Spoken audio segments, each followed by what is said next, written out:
C Joseph Vijay எனும் நான்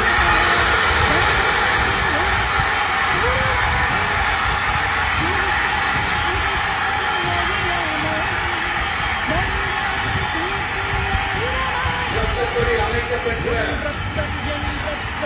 இந்திய அரசியல் அமைப்பின்பால் உண்மையான நம்பிக்கையும் மாறாப்பற்றும் கொண்டிருப்பேன் என்றும் இந்திய நாட்டின் ஒப்பில்லாத முழு முதல் ஆட்சியையும் உரிமையையும் நிலைநிறுத்துவேன் என்றும்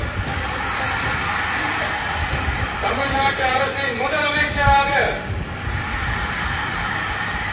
உண்மையாகவும் உளச்சான்றின்படியும் என் கடமைகளை நிறைவேற்றுவேன் என்றும்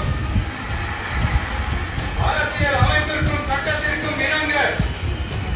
அச்சமும் ஒருதலை சார்பும் இன்றி